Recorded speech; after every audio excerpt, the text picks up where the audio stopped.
Bem, boa noite a todos.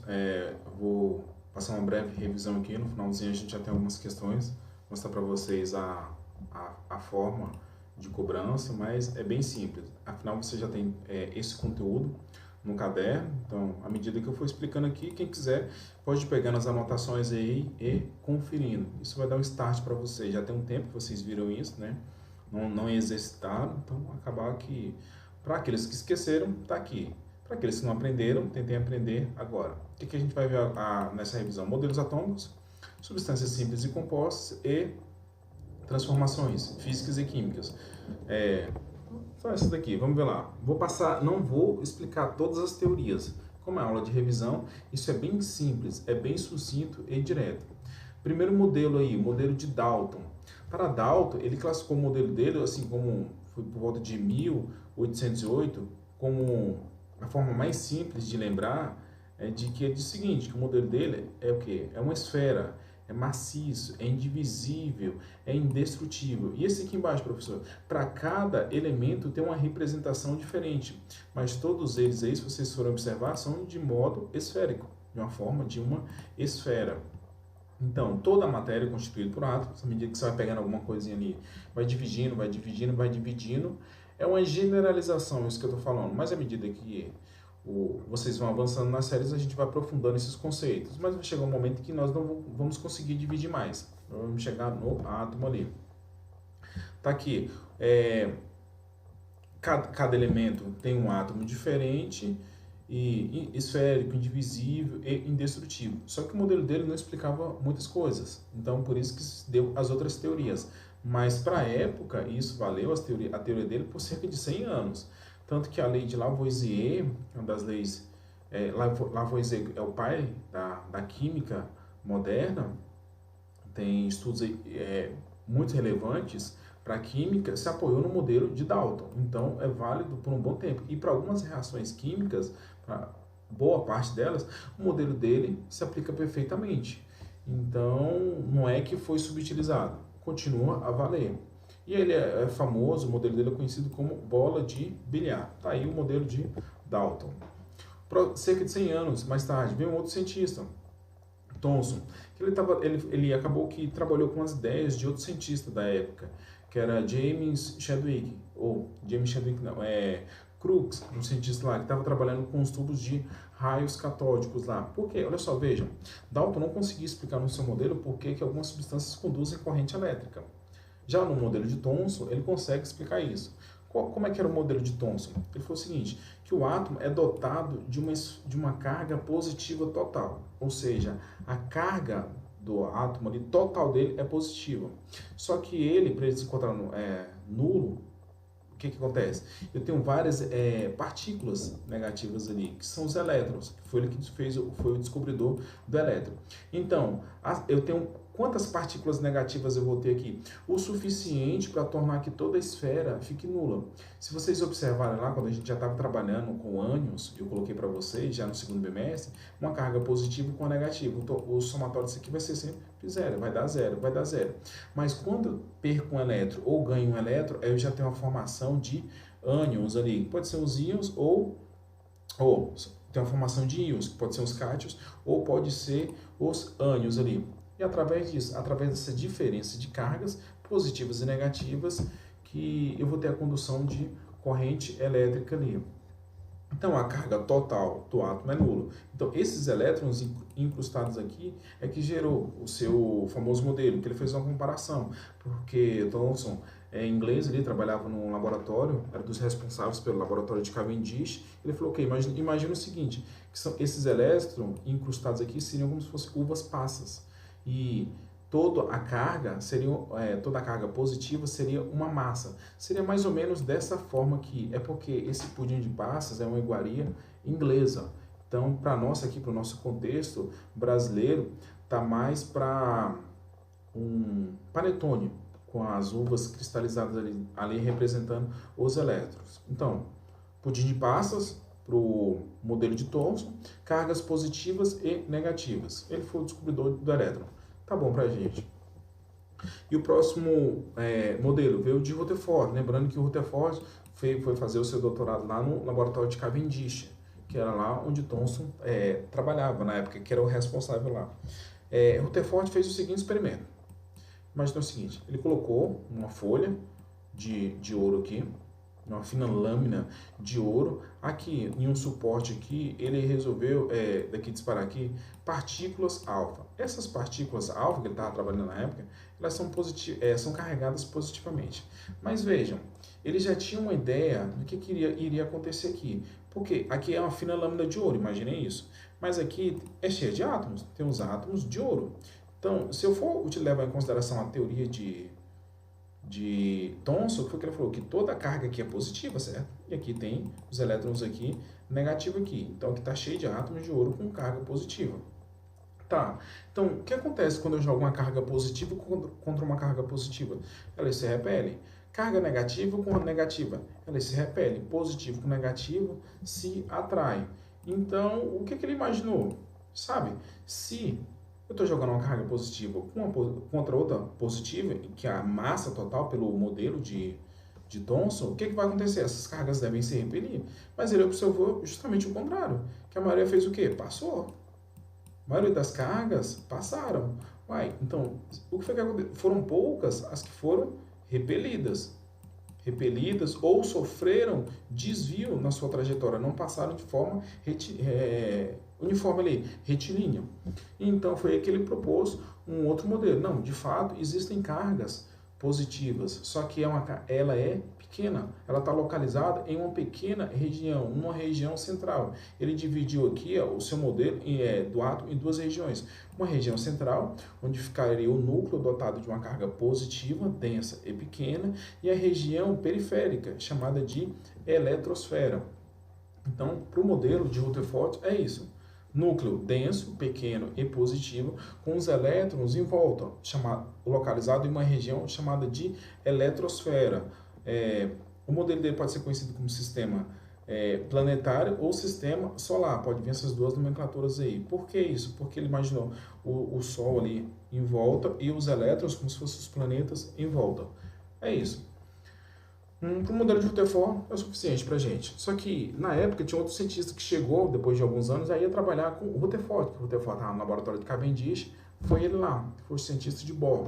Às vezes, essas teorias é conhecido como modelo Rutherford-Bohr. Em alguns livros podem trazer dessa forma. Só que aqui eu vou apresentar de forma separada para vocês.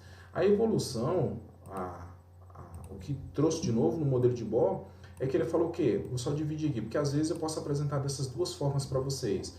Assim, completo, mas normalmente quando eu desenho para vocês, você só coloca assim, as camadas. É porque eu simplesmente... deixa eu só apagar tudo aqui, peraí. Às vezes eu desenho dessa forma aqui. Aqui assim. É porque eu só cortei aqui, ó.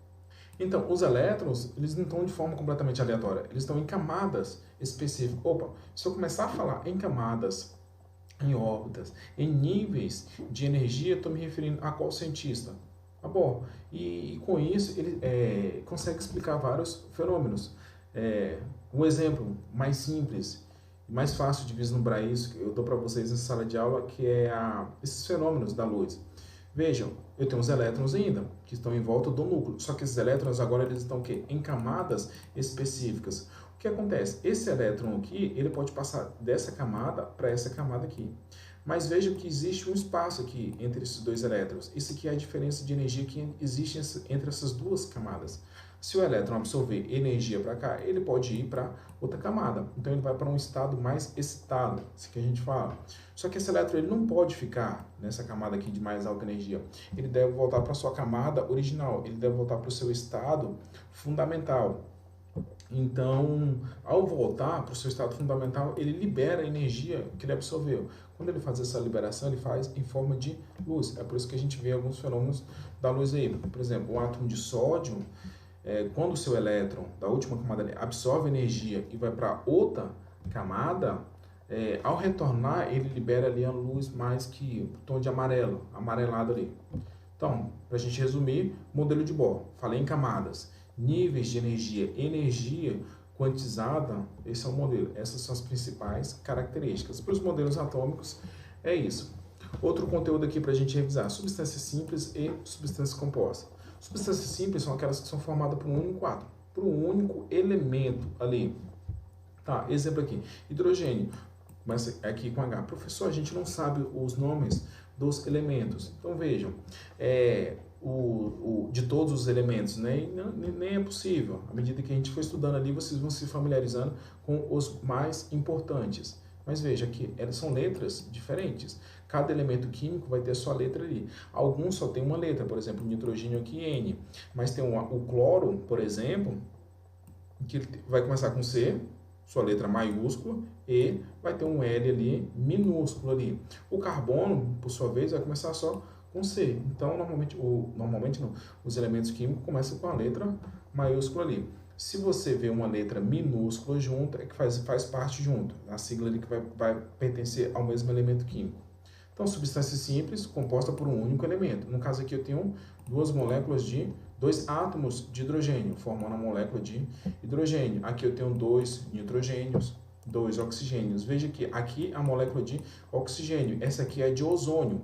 A diferença que daqui para cá é que aqui eu tenho 2 átomos de oxigênio, aqui eu tenho quantos? Aqui eu tenho 3, mas não é só oxigênio? Se é só oxigênio, se é um único elemento só ali, substância simples.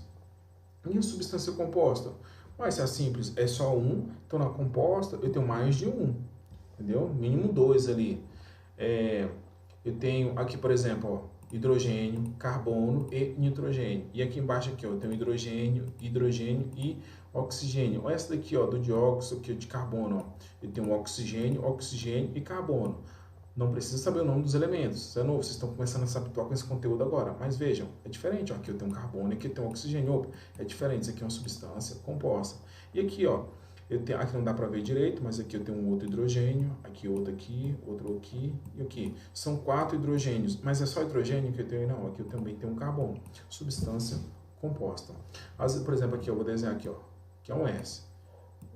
Eu tenho enxofre tanto monoclínico quanto o enxofre rômbico aí. Mas ambos, isso aqui é um S, parece um 5, mas é um S.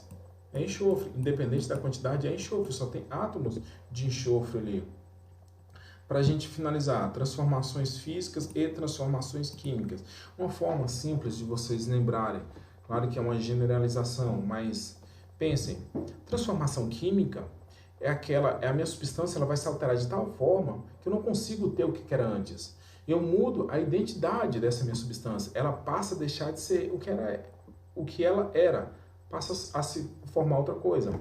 Na queima, por exemplo, de um pedaço de papel, de uma árvore, por exemplo, qualquer queima, uma combustão, queimando combustível, essa minha substância, o que era antes, ela vai se tornar em outra.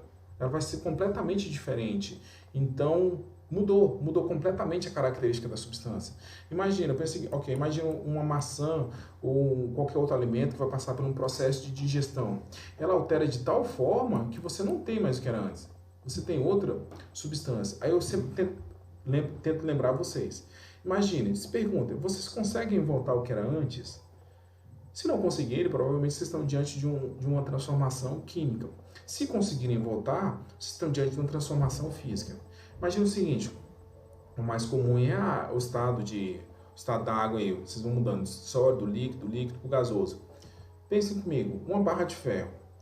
Vamos fornecer calor suficiente para essa barra de ferro. A gente está aquecendo. Vai chegar um momento em que ela vai derreter, né?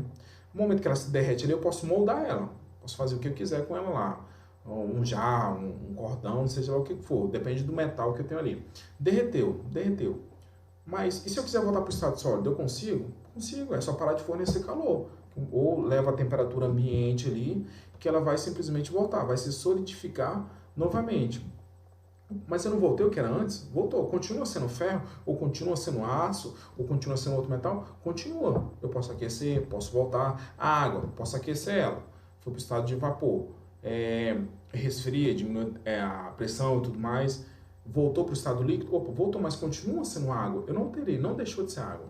Quando isso acontece, eu estou diante de uma transformação física.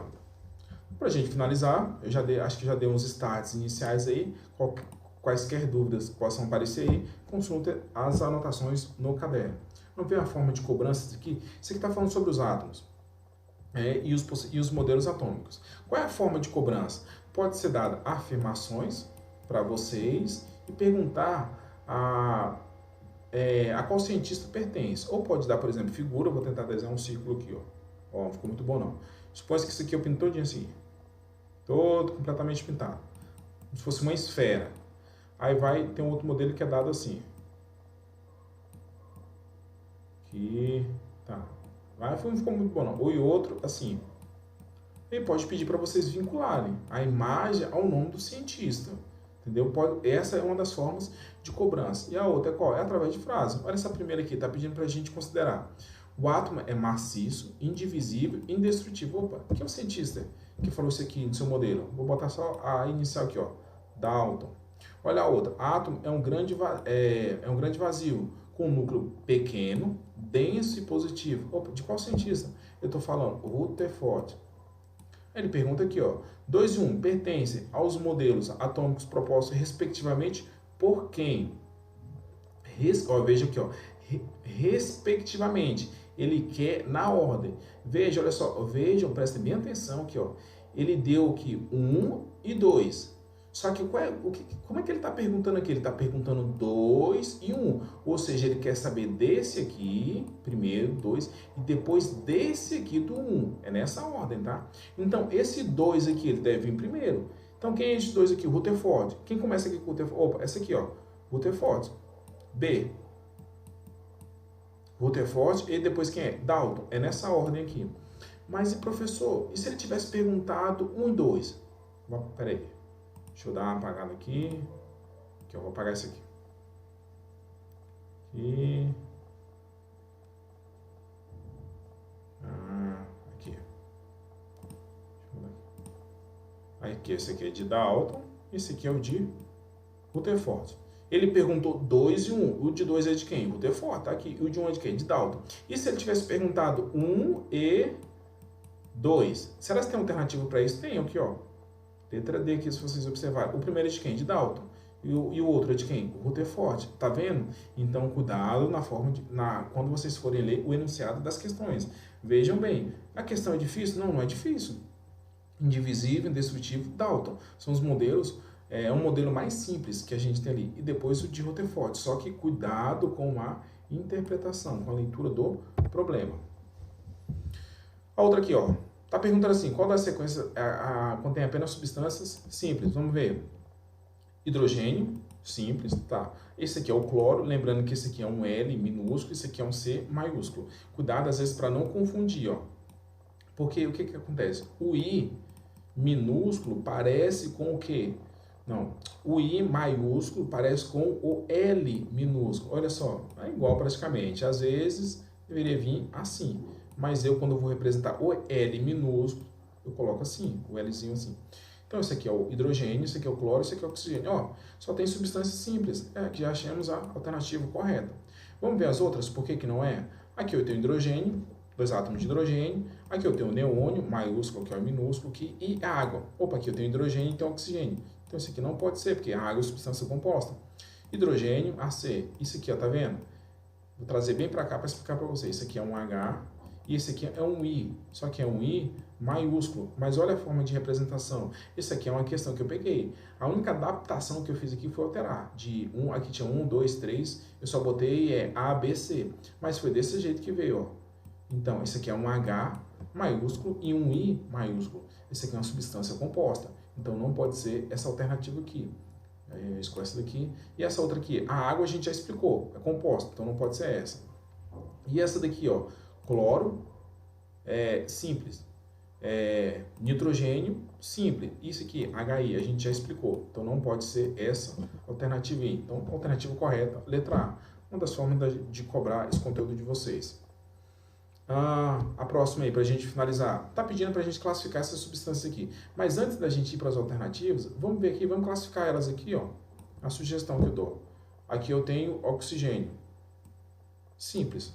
Aqui a molécula de ozônio aqui, mas só tem átomos de oxigênio. Simples. E simples. Depende da quantidade. Opa, aqui eu tenho... Professor, não sei o nome dos elementos. Não precisa saber. Precisa saber que isso aqui é um H e esse aqui é um S. Composto. Isso daqui. Esse aqui é maiúsculo e minúsculo. Esse aqui é o átomo de cobre. Simples. Cloro aqui. Simples. silício e oxigênio. Opa, é diferente os dois. E sim, composto. E aqui, zinco e oxigênio, composto. Vamos ver as alternativas? Todas são substâncias compostas. Não, a gente, na nossa classificação, a gente achou simples e composto. Então, não pode ser essa aqui. Somente O3 e 2-CCO são substâncias compostas. Ou, pelo contrário, são substâncias simples. Não é essa aqui também. E essa outra aqui? Todas são substâncias simples. É parecida com a A. Só que a gente encontrou substâncias simples e compostas. E não somente simples. Então, não é essa. E a D? Somente SO2 aqui, óxido de silício, óxido de zinco aqui e CO. São substâncias compostas. Isso aqui de fato é composto, esse aqui é composto, mas esse aqui é o que? É simples, então não. Isso só pode ser a última aí. As substâncias, aqui o ozônio, molécula de iodo, de cobre e cloro são substâncias simples. De fato, todas elas são substâncias simples. Mais uma forma de cobrança. Deixa eu ver se tem alguma. Não, não tem. Então, peraí. É isso, as questões. Eu acho que isso aí com certeza deu um start inicial para vocês aí, relembrar um pouquinho dos nossos conceitos. É isso, até mais.